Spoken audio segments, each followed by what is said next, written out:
ব্যবহৃত এবং অব্যবহৃত সব স্বর্ণের কি যাকাত দিতে হবে? জি অবশ্যই, ব্যবহৃত অব্যবহৃত সকল স্বর্ণের যাকাত দিতে হবে। এ ব্যাপারে কোরআন এবং হাদিসে সুস্পষ্ট নির্দেশনা রয়েছে। ফুকাহাগণ অধিকাংশ ফকি এই মত পোষণ করেছেন। এর ভিতরে আল্লাহ রসুল সাল্লাল্লাহু আলাইহি ওয়াসাল্লামের দরবারে দুটো সহিহ হাদিস, এটা আবু দাউদ অন্যান্য সুনান গ্রন্থে এসেছে। মুহাদ্দিসিনগণ সহিহ বলেছেন, শেখ নাসিরউদ্দিন আলবানীও সহিহ বলেছেন।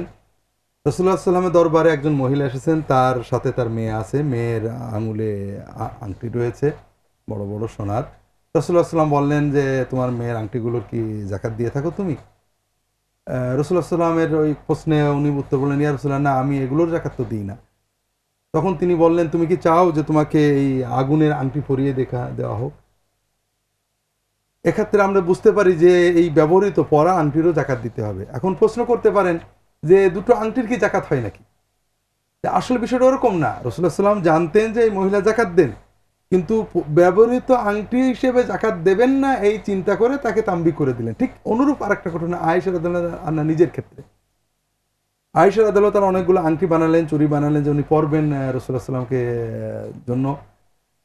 রাসূলুল্লাহ সাল্লাম আসলে বললেন যে এগুলো কি? বললেন, ইয়া রাসূল, আপনাকে দেখানোর জন্য, সৌন্দর্য বৃদ্ধির জন্য আমি এই অলংকারগুলো বানিয়েছি।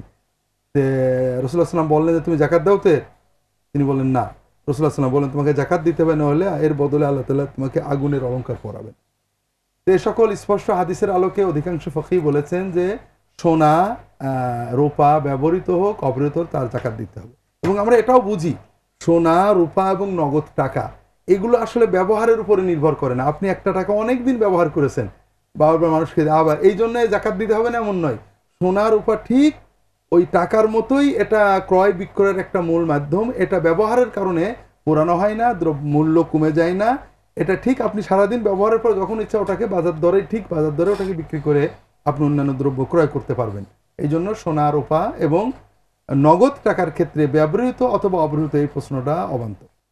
স্যার মোহতারাম, এখন তো স্বর্ণ ব্যবহার করার মাধ্যমে দাম কমে না, বরং যা দাইয়ে কিনে তার চেয়ে বেশি দামে বিক্রি করার মতো অবস্থা হয়ে যায়। এটা অন্য কোনো বিষয়ের ক্ষেত্রে না, সোনার ক্ষেত্রে, সোনা, রূপা এবং নগদ টাকা, এটা যখন পিওর যে সোনাটা আপনি যখনই দেবেন ওটা ঠিক বাজার মূল্যই পাবেন।